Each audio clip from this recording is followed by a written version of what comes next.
অটোওয়ালা আপনাকে এই গলির মধ্যে আসতে দেখেছিল। এখানে দুটো রাস্তা আছে, একটা এটা আর একটা ওটা।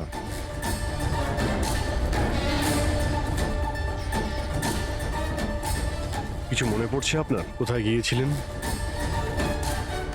সঞ্জীববাবু, একটু মনে করে বলুন যে আপনি এর মধ্যে কোন গলিতে গেছিলেন।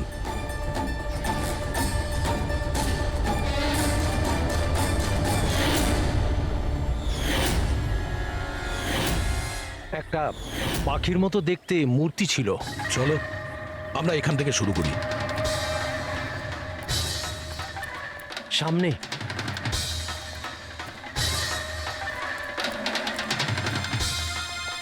স্যার এই দেখুন। সঞ্জীববাবু, দেখুন তো এই মূর্তিটাই কিনা। হ্যাঁ হ্যাঁ, এটাই। অভিজিৎ স্যার, এটা কি? আরে গুড। এই যে এইটাই। আচ্ছা, এর পরে সঞ্জীব বাবু, এরপর মনে আছে আপনি কোথায় গিয়েছিলেন? তিনটে গোল দেখতে পেয়েছিলাম। তোমরা ওই দিকটা দেখো, আমরা এদিকে যাচ্ছি।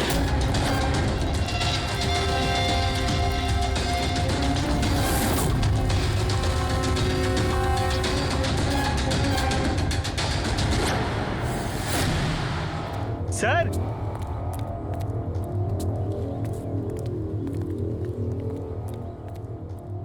হ্যাঁ, এটা এটা রাউন্ড শেপ, একটা নিচে আর একটা। এরপর এরপর এরপর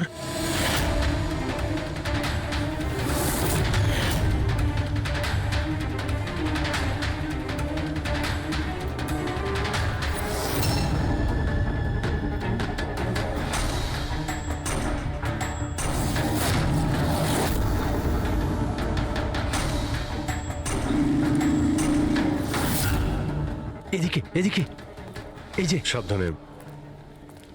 আরে স্যার, ঘুরে ফিরে সেখানেই চলে এলাম যেখান থেকে শুরু করেছিলাম। আরে সেই জন্যই তো উনি চিৎকার শুনতে পেয়েছিলেন।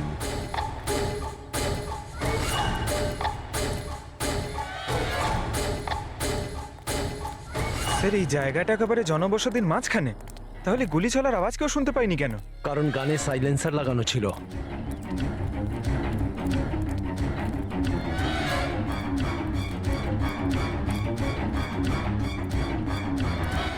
আসুন, একটা স্টেপ আছে, সাবধানে।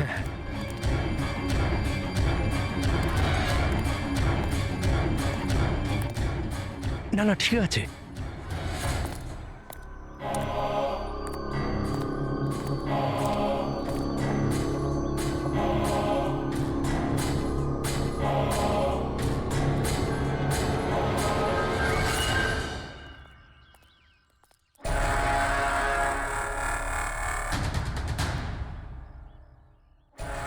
কি হলো?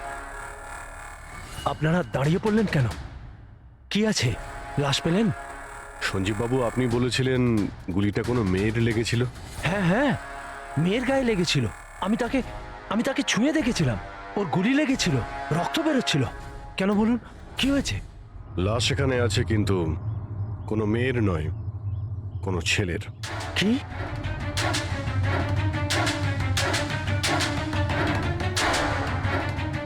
He is dead. মনে হচ্ছে সেই যে ওই মেয়েটাকে মারার চেষ্টা করেছিল। স্যার ওনার কথা অনুযায়ী এখানে দুটো গুলি চলেছিল। হয়তো হয়তো এই দ্বিতীয় গুলিটায় মারা গেছে।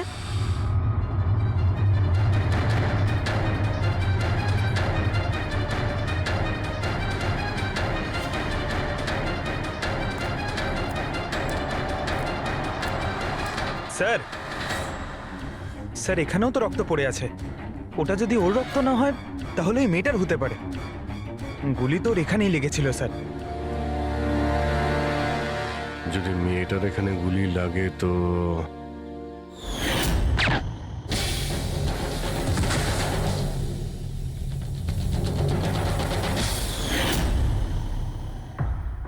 আপনি বললেন যে আপনার মাথায় পিছন থেকে কেউ মেরেছিল, তো সেটা দ্বিতীয় গুলি চলার পরে আপনার লেগেছিল নাকি সেটা চলার আগে? না না, দ্বিতীয় গুলিটার পর মেরেছে।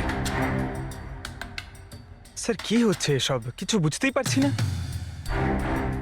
স্যার রক্ত তো অনেক বেরিয়েছে। ওই মেয়েটা নিশ্চয়ই আহত। স্যার, না তো কোনো মোবাইল পেয়েছি, না ওয়ালেট, কোনো আইডেন্টিফিকেশন নেই। আর স্যার, ওর হাত আর আঙুলে যে চিহ্ন আছে সেগুলো দেখে মনে হচ্ছে কেউ যেন ঘড়ি আর আংটি চুরি করে নিয়েছে। আচ্ছা, এদের দুজনকে ছিনতাইয়ের উদ্দেশ্যে মারেনি তো? আগে এটা খোঁজ নিতে হবে যে মেয়েটা কোথায়। যদি আহত হয় কোনো হসপিটালে থাকবে, আর যদি মারা যায় তাহলে খুনি ও লাশ গুম করার চেষ্টায় রয়েছে। মিসিং পার্সন ব্যুরোতে খোঁজ নিয়ে দেখো তো এর ব্যাপারে কিছু জানতে পারা যায় কিনা। বস, ক্রাইম স্পটে ওই জায়গাতে মাটির ওপর যে রক্ত পাওয়া গেছিল, ডিএনএ টেস্ট অনুসারে ওই রক্তটা কোনো মেয়ের। আসলে এই মেয়েটা ওই সময় ওখানে উপস্থিত ছিল না যখন তোমরা গেছিলে, কিন্তু ক্রাইম যখন হয়েছিল তখন ওই মেয়েটা নিশ্চয়ই ওখানে ছিল। আর স্যার, দুর্ঘটনার সময় রাত 11টা থেকে 1টার মধ্যে। ঠিকই তো আছে, সঞ্জীবও তো ওই সময় ছিল 11:30 নাগাদ।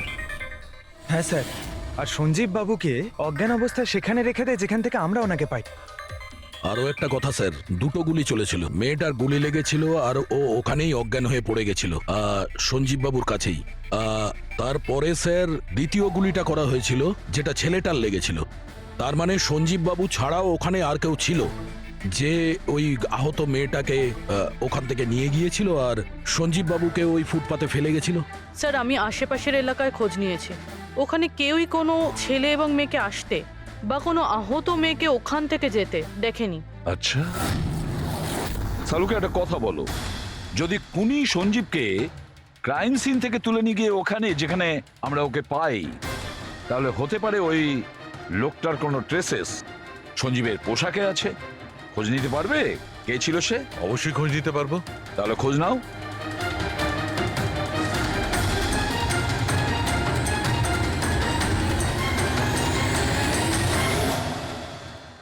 স্যার, হ্যাঁ? লাশ শনাক্ত করা গেছে। ওর নাম হলো অনিকেত স্যার, আর ওর বাড়ির লোকজনও হারিয়ে যাওয়ার রিপোর্ট লিখিয়েছিলেন। অনিকেত, দেখুন আপনার ভাই অনিকেতের বডি আমরা বন্ধ কারখানায় পেয়েছিলাম। আপনারা কি বলতে পারবেন উনি কেন এখানে এসেছিলেন? আপনার ভাইয়ের খুন হয়েছে, আশা করব আপনারা আমাদের কাছে কিছুই লুকোবেন না। যদি আপনারা সত্যি না বলেন তাহলে আমরা তো খুনিকে ধরতেই পারবো না। স্যার, এরকম কিছু নয় স্যার, গত কয়েকদিন ধরে খুবই অদ্ভুত বিহেভ করছিল। অদ্ভুত মানে?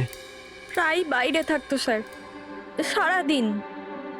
আমরা অনেকবার জিজ্ঞাসা করার চেষ্টা করেছি কিন্তু কিচ্ছু বলতো না। গতকাল সকালেও 11টা নাগাদ চলে গেছিল, কোথায় গেছিল কিচ্ছু বলেনি। সারা দিন ধরে স্যার ঘরে ফেরেনি, সকালে উঠে দেখি সারা রাতেও বাড়ি ফেরেনি। তারপরে গিয়ে আমি পুলিশের কাছে কমপ্লেন করি। তো সারাটা দিন ফোনে কোনো কথা হয়নি? স্যার, আমি ওকে সারাদিন ধরে ফোনে কল করছিলাম কিন্তু ফোনেই পাচ্ছিলাম না ওকে। এরকম কবে থেকে চলছিল? স্যার, জানি না কবে থেকে, গত কয়েক বছর ধরে তো সিঙ্গাপুরেই ছিল। এই তো কিছু মাস আগেই ইন্ডিয়া এলো, তখন থেকেই এরকমই বিহেভ করছিল। সিঙ্গাপুরে কি কাজ করতেন উনি? ওখানে হোটেলে জব করতো। এ বিবাহিত ছিল? না স্যার, বিবাহিত ছিল না। কোনো মেয়ের সাথে এর সম্পর্ক ছিল? কারণ মরার আগে ও কোনো মেয়ের সঙ্গে ঝগড়া করছিল। জানি না স্যার, আমরা কিছুই জানি না এর কোনো মহিলার সঙ্গে কোনো অ্যাফেয়ার বা বন্ধুত্ব আছে কিনা, কিছুই জানি না। স্যার, স্যার এনাদের থেকে অনিকেতের নাম্বার নিয়ে আর কল রেকর্ডস চেক করি স্যার, তাতে জানতে পারি যে একটাও মেয়ের নাম্বার নেই স্যার, শুধু ছেলেদের সঙ্গেই কথা বলতো, আর বেশিরভাগই ওর সঙ্গে যারা কাজ করতো তাদের। আর স্যার, মৃত্যুর আগেও ও কাউকে ফোন করেনি নিজের ফোন দিয়ে। কোনো মেয়ের নাম্বার পাওয়া যাচ্ছে না, এটা তো খুব অবাক কাণ্ড। স্যার, খুবই সাদাসিধে লোক ছিল, শুধু নিজের কাজ নিয়েই ব্যস্ত থাকতো। ঠিক আছে, আপনারা যেতে পারেন। যদি দরকার হয় আপনাদের ডেকে নেব।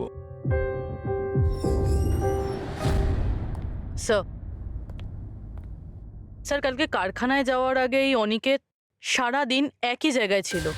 কোন জায়গায়? Sir, coffee shop. স্যার, এর ক্রেডিট কার্ডের বিল থেকে এটা প্রমাণিত হয় যে এ সারাদিন ওই কফি শপে ওর ক্রেডিট কার্ড সোয়াইপ করেছিল। হ্যাঁ স্যার, ওর ফোনের লাস্ট লোকেশন ওই কফি শপই ছিল। কোন কফি শপ ছিল ওটা? Pillow coffee shop. দা, যাও ওই পিলো কফি শপে আর খোঁজ নাও ও সারাদিন বসে কি করছিল। স্যার,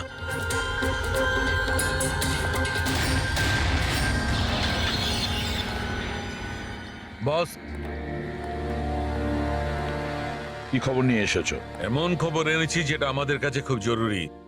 কি? এর পোশাকের মধ্যে আমি কয়েকটা আলাদা আলাদা ডিএনএ স্যাম্পল পেয়েছি। কিছু মানে? কিছু মানে 5 জন লোকের ডিএনএ স্যাম্পল পেয়েছি। 5? হ্যাঁ, 5। আর এই 5 জনই মেয়ে। আর সঞ্জীবের জামা কাপড় থেকে আমরা 2 ধরনের ডিএনএ পেয়েছি। আর এই দুটো স্যাম্পল অনিকেতের জামা কাপড় থেকে পাওয়া স্যাম্পলের সঙ্গে ম্যাচ করে গেছে। মানে 5 জনের মধ্যে 2 জন যারা অনিকেতকে ছুঁয়েছিল, ওরা আবার সঞ্জীব বাবুকেও ছুঁয়েছিল। তার মানে অভিজিৎ, এই পুরো কাজটা দুটো মেয়েই করেছে।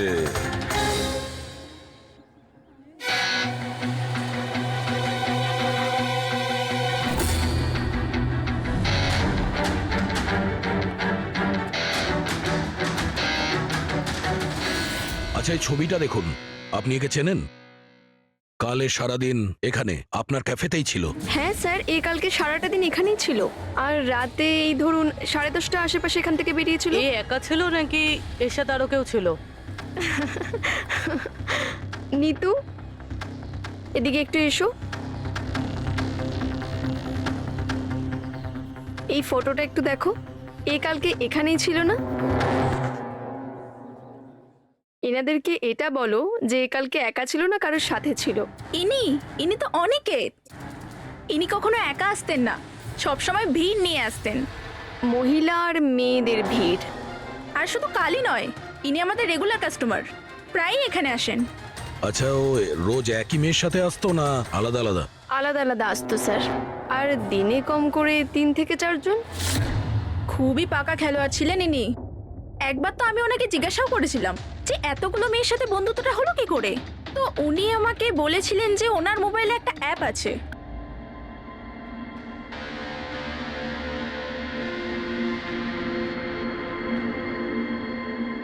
কিছু জানতে পেরেছো? হ্যাঁ স্যার, অনিকেতের ডেটিং অ্যাপের ব্যাপারে জানা গেছে। ওই অ্যাপটার নাম ম্যাচ আপ। Match up? এটা দুজনের সাথে বিয়ে দেওয়ার কোনো অ্যাপ নয় তো? হ্যাঁ স্যার, ওই রকমই কিছু। কিন্তু অনিকেত এই অ্যাপের ভুল ব্যবহার করেছে। ও এই অ্যাপের সাহায্যে এতগুলো মেয়ের সঙ্গে কন্ট্যাক্ট করেছে স্যার, আর ওদের সঙ্গে বন্ধুত্ব করেছে। আর মনে হচ্ছে বিয়েও কাউকেই করতে চায়নি, শুধুমাত্র টাইম পাস করছিল। এই অ্যাপে শুধুমাত্র চ্যাটিংই হয়, আর কারো নাম্বার এই অ্যাপে শো করে না স্যার। স্যার, আমরা অ্যাপ ডেভেলপ কোম্পানি থেকে 4টে মেয়ের ব্যাপারে খোঁজ নিয়েছি, অনিকেত যাদের খুব টাচে ছিল। ইনফ্যাক্ট মার্ডার হওয়ার দিনও ওদের সঙ্গেও ক্যাফেতে দেখা করেছিল। পুরবি কথা বলছে। প্রথম মেয়েটা হলো মোনা। হ্যাঁ, আমি দেখা করেছিলাম ওনার সাথে কফি শপে এই 4টে নাগাদ। কফি খেয়েছিলাম আর একটু কথাও বলেছিলাম আমরা। তারপর আমাকে বেরোতে হলো, আমার কিছু আর্জেন্ট কাজ ছিল। স্যার, এ বলছে যে কফি শপের পরে ও বিউটি পার্লারে গিয়েছিল, আর ওখান থেকে একটা মুভির প্রিমিয়ারে। দ্বিতীয় জন হলো রূপালী। তাহলে বলো, তোমার কি বক্তব্য? ও অনেক দিন ধরে আমার পিছনে পড়েছিল, খালি বলতো দেখা করো দেখা করো। ভীষণই বোরিং ছিল, আই টেল ইউ। ওর সাথে 1 কাপ কফি যে আমি কিভাবে খেয়েছি, আর কফিটা শেষ হওয়ার সাথে সাথেই আমি ওখান থেকে বেরিয়ে গেছি। ও বলেছিল স্যার ও অনিকেতের সঙ্গে 6টার সময় দেখা করেছিল, আর তারপরও ফ্যামিলি ফাংশন অ্যাটেন্ড করতে আন্ধেরি গিয়েছিল। আর তৃতীয় অঞ্জু স্যার। ওর সাথে তো সময়টা বুঝতেই পারিনি। কত ভালো ভালো কথা বলতো, আপনি জানেন আমরা সেদিন কত কথা বললাম। হঠাৎ করে ও বললো ওকে কোথাও যেতে হবে। আমরা ডিসাইড করলাম যে আমরা আবার দেখা করব, আর তারপর চলে গেল। এই মেয়েটা কফি শপ থেকে বাইরে বেরই হয়নি। এর স্টেটমেন্ট অনুযায়ী ও কফি শপেই বসেছিল কফি শপ বন্ধ হওয়া পর্যন্ত, 12টা অবধি। স্যার, এদের স্টেটমেন্ট আমরা ক্রস চেক করেছি, ঠিকই বলছে। স্যার, সঞ্জীববাবু বলছেন কোনো মেয়ের গুলি লেগেছিল। এদের 3 জনকে চেক করা হলো, কিন্তু কোনো আঘাতের চিহ্ন নেই। তোমরা তো 4টে মেয়ের কথা বলেছিলে, তাহলে চতুর্থ মেয়েটি গেল কোথায়? স্যার, 4 নম্বর মেয়েটা হলো এরিকা। আমরা এই অ্যাপের সাহায্যে ওর সঙ্গে কন্ট্যাক্ট করার চেষ্টা করেছিলাম, কিন্তু ও কোনো রেসপন্স করেনি। তাহলে এক কাজ করো, ওই মেয়েটার সঙ্গে গিয়ে দেখা করো।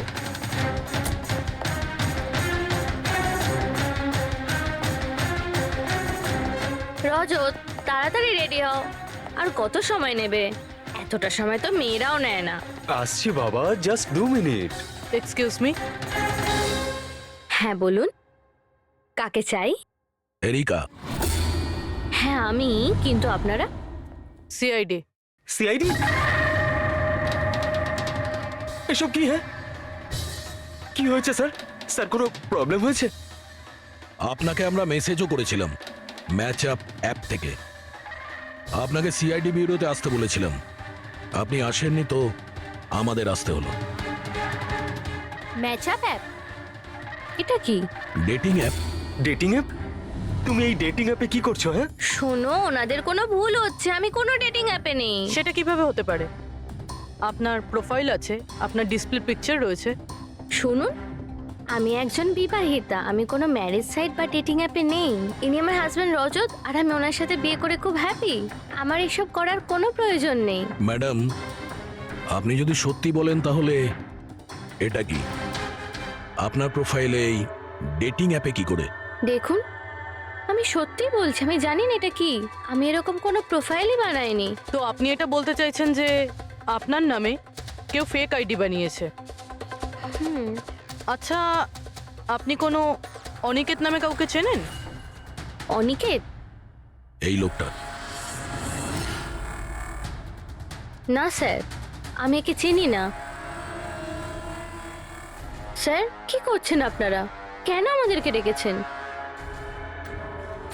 আমরা আপনাদের বলিনি, কিন্তু অনিকেত, যার সঙ্গে আপনারা কফি শপে দেখা করেছিলেন, ওর খুন হয়ে গেছে ওই রাতেই। কিন্তু স্যার, আমরা ওকে কেন মারবো? আমরা তো ওকে ঠিকমতো চিনতামই না। ইনফ্যাক্ট এই ঘটনার কিছুদিন আগে তো ওর সাথে চ্যাট হয়েছিল আমার অ্যাপে। হ্যাঁ, আর ওই দিনই তো আমি প্রথমবার দেখা করেছিলাম ওর সাথে। আর আমার সাথে তো ওর সেরকম কোনো শত্রুতাও ছিল না। আর আমি তো ওই অ্যাপেই নেই, এমনকি আমি ওকে চিনিও না। ওই অ্যাপের প্রোফাইলে আপনার পার্সোনাল পিকচার ছিল। সেই পিকচার আপনার ফোন থেকেই নেওয়া হয়েছিল। কোনো স্ট্রেঞ্জারের কাছে আপনার ছবি কিভাবে আসবে? ম্যাম, আমি জানি না আমার ছবি কিভাবে ওর কাছে গেল। আমার ফোন কিছুদিন আগে হারিয়ে গিয়েছিল। ফোন চুরি হয়ে গেছে? কোথায়? স্যার, ঠিক জানি না, মনে পড়ছে না। কোনো ব্যাপার না, আপনারা কিছুক্ষণের জন্য আমাদের সাথে কোঅপারেট করুন, আমরা জেনে যাব খুনিকে। ফ্রেডি?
সঞ্জীব বাবু, এদের মধ্যে কেউই না যে ওদিন ঘটনাস্থলে ছিল? এদের মধ্যে কেউ নয়। ঠিক আছে, আপাতত আপনারা যেতে পারেন। Thank you.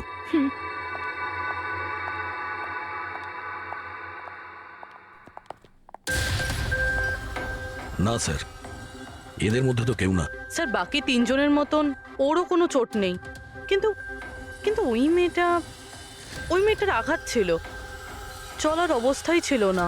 কিন্তু সালুকে যে আমাকে বলল ও সঞ্জীবের পোশাকে যে ডিএনএ টেস্ট করেছিল তাতে তো দুটো মহিলার ট্রেসেস পাওয়া গেছে।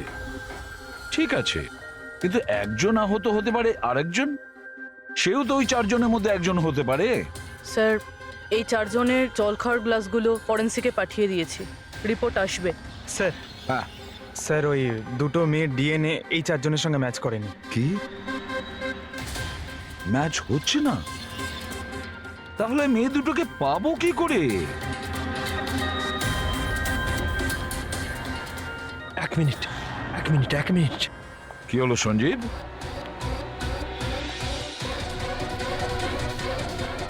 এসিবি স্যার, আমি এই গন্ধটা চিনি। গন্ধ? আমার আফটার শেভ মনে হয় স্যার। না, এটা ওই গন্ধ যেটা আমি ঘটনাস্থলে পেয়েছিলাম, একদম ওটার মতো। কফি আর চা?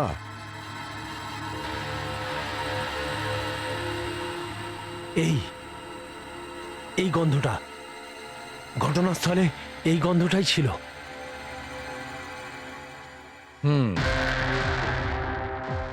আর আমি পঙ্কজের জামার হাতার ওপরে কফির দাগ পেয়েছি।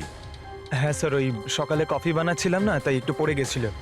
তার মানে ডক্টর সালুকে ওই ক্রাইম সিনে কফি আর চায়ের মিশ্রিত একটা গন্ধ ছিল। ক্রাইম সিনে না খুনির কাছে?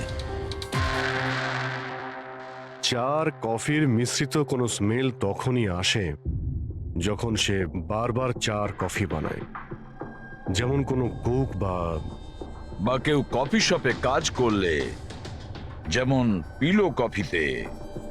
পুরোপুরি একটা কাজ করো, এরিকাকে জিজ্ঞেস করো যে ওর ফোন পিলো কফি শপের আশেপাশে হারিয়েছিল কিনা। স্যার,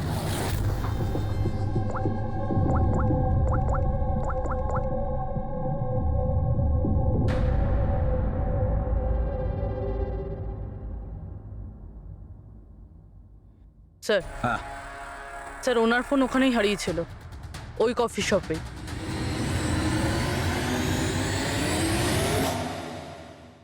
এই মেয়েটা এখানে প্রায়ই আসে না? হ্যাঁ, এনাকে দেখেছি তো এখানে। এর ফোনটা হারিয়ে গেছে। তো এর ফোনটা যখন হারিয়েছিল, এখানে ডিউটিতে কে ছিল?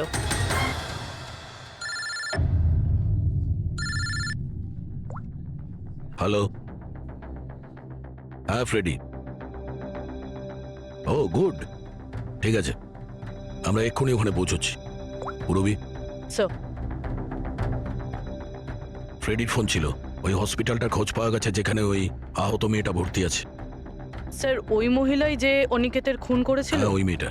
আমাদের এক্ষুনি ওখানে যেতে হবে। স্যার, আমাদের এখন বেরোতে হবে, কিন্তু যতক্ষণ অবধি জিজ্ঞাসাবাদ কমপ্লিট না হচ্ছে কেউ কফি শপ থেকে বেরোবে না।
আমি এক্ষুনি আমার বোনকে ডিসচার্জ করাতে চাই।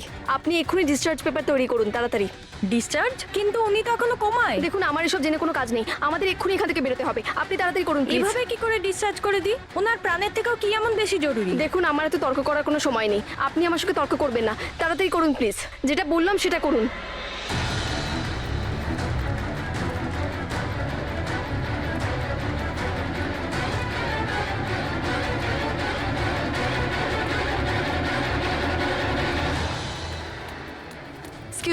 এক্সকিউজ মি, আমার দিদি স্বপ্নাকে এক্ষুনি ডিসচার্জ করাতে হবে, এক্ষুনি। ওর বিলের টোটাল অ্যামাউন্টটা বলবেন প্লিজ। Excuse me. মনে হয় খুব তাড়া আছে তোমার।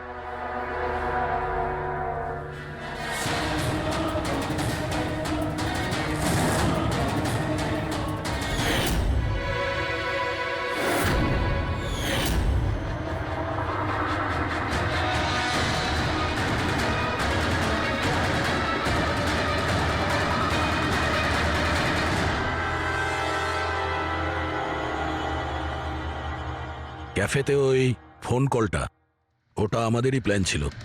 আমরা এটাই দেখতে চাইছিলাম যে ওই আহত মেয়েটার মিথ্যে খবরের জালে কে ফাঁসে। আর তুমি ফেসে গেলে। এটাও ভাবলে না যে সিআইডি তোমাকে ফলো করছে। তুমি নিজেই আমাদের এখানে নিয়ে এসেছো, আর তাই পালিয়ে কোনো লাভ নেই। সেই জন্য তোমার জন্য এটাই ভালো হবে, নিজের অপরাধ স্বীকার করে নাও।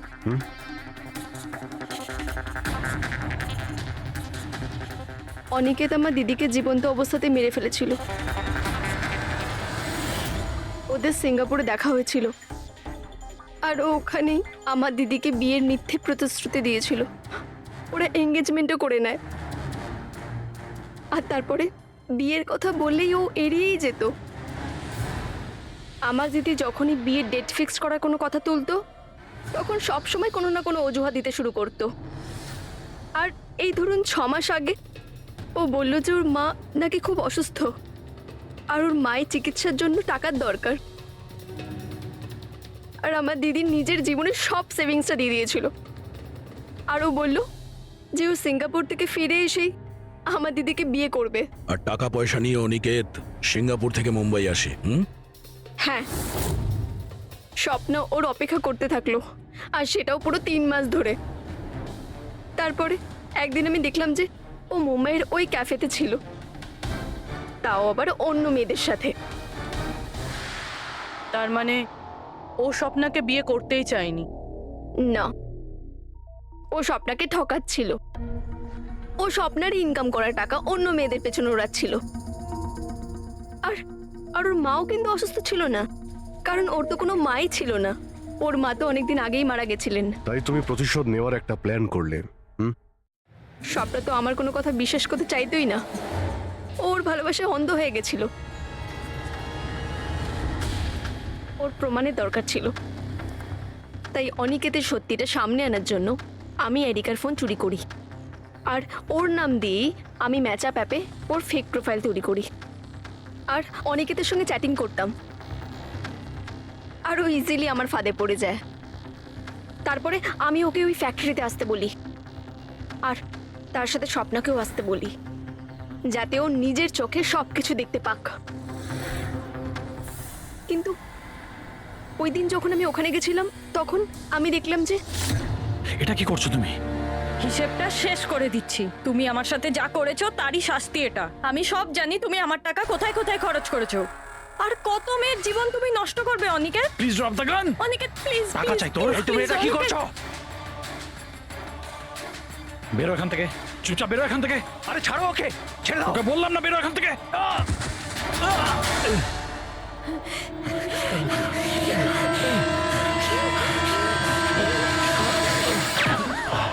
এই, গুলি করে দিলে, গুলি করে দিল। হ্যাঁ, খুন খুন করে দিয়েছে পুলিশ। এই, আরেকটা গুলি কে চালালো? আরেকটা গুলি চালিয়েছে পুলিশ।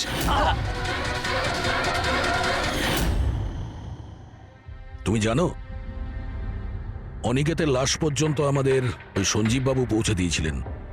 উনি দেখতে পান না, কিন্তু ওনার ওই সংবেদনশীল দস্তানা সেনসিটিভ গ্লাভস, চোখের থেকে কম না। প্রতিশোধ নেওয়ার জন্য তুমি অনিকেতকে খুনই করে দিলে, কিন্তু এখন তো সারা জীবন জেলেই কাটবে। আর তোমার বোন স্বপ্না, যার জন্য তুমি এই সব করলে, সে তো আগে থেকেই কোমাতে রয়েছে। আর যেদিনও কোমা থেকে ঠিক হবে সেদিন তোমার কাছেই যাবে, জেলের গরাদের পিছনে।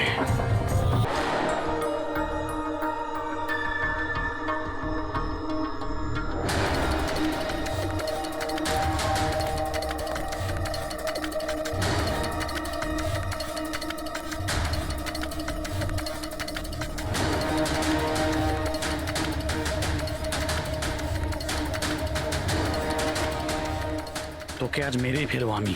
তুই আমার হাত থেকে আর বাঁচতে পারবি না। না না, তুমি এটা করতে পারো না, প্লিজ। তুমি তুমি এরকম করতে পারো না। নিশ্চয়ই পারি। কে ওখানে? তুমি আমার সঙ্গে যা করেছো তারপরে তো আমি নিশ্চয়ই করব। কে ওখানে?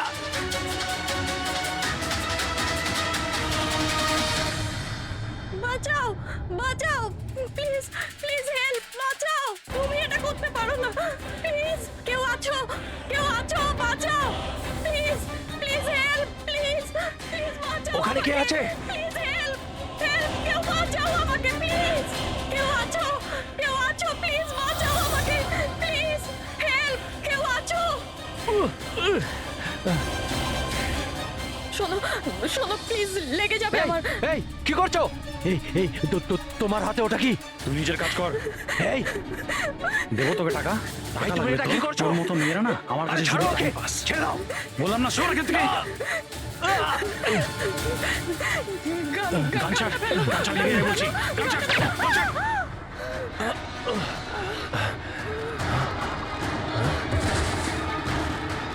এই গুলি করে দিলে, গুলি করে দিল। হ্যাঁ, খুন খুন করেছে, খুন করে দিয়েছে পুলিশ, খুন করেছে পুলিশ। এই আরেকটা গুলি কে চালালো?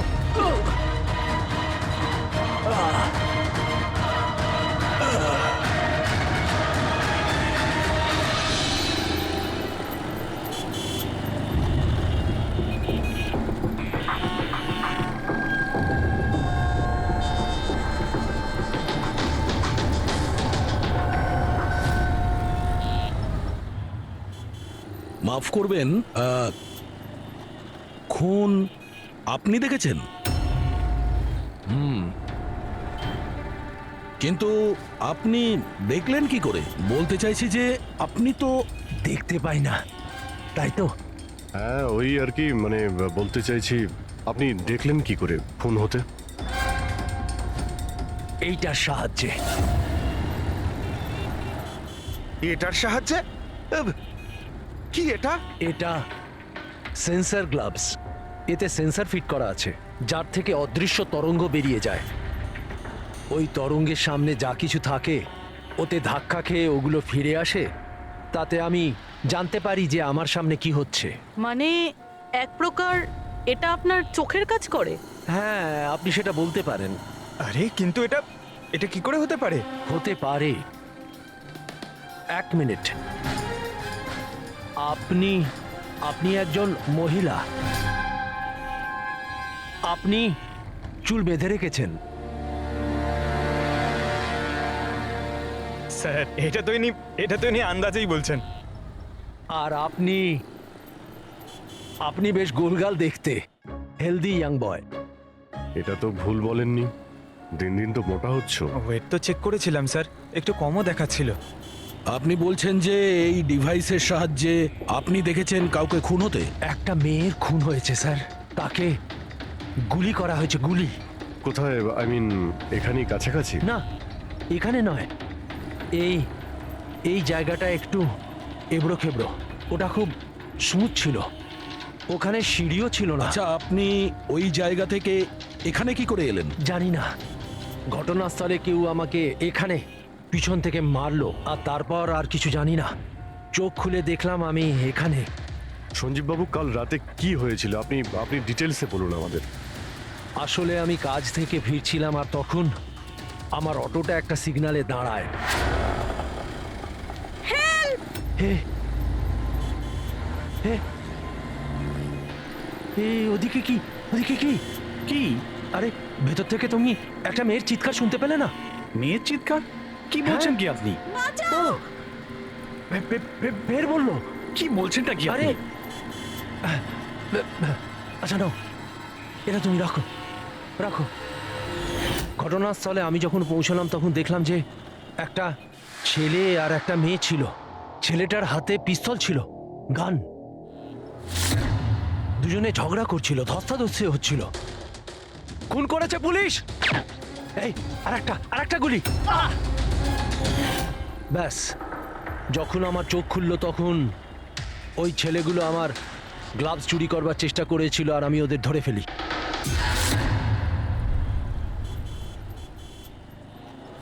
আর আপনি অজ্ঞান হয়ে যাওয়ার পরে খুনি আপনাকে এখানে নিয়ে এসছে আর এখানে ফেলে পালিয়ে গেছে। হ্যাঁ, হতে পারে। আচ্ছা, ওই জায়গাটা কোথায় যেখানে মেয়েটার গুলি লেগেছিল? না স্যার, আমি জানি না। আচ্ছা, আন্ধারিতে ওই অটো যে সিগন্যালে দাঁড়িয়েছিল, যেখানে আপনি মেয়েটার চিৎকার শুনেছিলেন, সেই জায়গাটা জানেন আপনি? মনে আছে? আই অ্যাম সরি, আমি এ ব্যাপারে আপনাদের হেল্প করতে পারবো না। ইটস ওকে, আপনি চিন্তা করবেন না, আমরা ওই জায়গাটার খোঁজ নিয়ে নেব। কিন্তু কি করে? ওই অটো ড্রাইভারকে জিজ্ঞাসা করব। এত বড় শহরে ওই ড্রাইভারকে আপনি কোথায় খুঁজে পাবেন স্যার? পেয়ে যাব। ওদের নেটওয়ার্ক খুবই ফাস্ট, সারা শহরে ছড়িয়ে আছে। পেয়ে যাব। ওনার নাম, ঠিকানা বা অন্য কিছু জানেন আপনি? ও ও টুপি পরেছিল আর পুরনো গান শুনছিল 90-এর দশকের। আর ওর অটোতে আগুন নেভানোর যন্ত্রও লাগানো ছিল। আর হ্যাঁ, ওর কথাবার্তা দেখে মনে হচ্ছিল ও উত্তর ভারতে থাকে। হ্যালো, কি উত্তর ভারতের লোক? পুরনো গান শোনে, আবার টুপিও পরে, আগুন নেভানোর যন্ত্রও আছে ওর অটোতে। ঠিক আছে, দেখছি।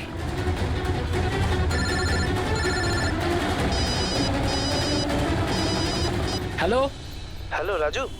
হ্যাঁ ভাই, সিআইডি অফিসারেরা একজন অটো চালককে খুঁজছে যে টুপি পরে আর ওর গাড়িতে নাকি একটা আগুন নেভানোর যন্ত্র লাগানো আছে। টুপি ঋষিদ হবে ভাই। হ্যাঁ রাজু, বল। ঋষিদ, কাল রাতে কি আন্ধেরির কোনো সিগন্যালে ছিলিস? হ্যাঁ ছিলাম তো, বল। ওখানে কোনো প্যাসেঞ্জার নেমেছিল নাকি? হ্যাঁ, কিন্তু ও তো অন্ধ ছিল। কি হয়েছে নাকি বল? আরে ওর সাথে একটা দুর্ঘটনা ঘটে গেছে। সিআইডির লোকেদেরকে নিয়ে এসেছে, তোর সাথে দেখা করতে চায়। সিআইডি? সঞ্জীব বাবু, দেখে বলুন তো যে এই অটোওয়ালা কিনা। মনে পড়ছে কিছু আপনার? হ্যাঁ স্যার, ইনিই তো ছিলেন। হ্যাঁ, এই ছেলেটা। স্যার, আমি কিছু করিনি স্যার।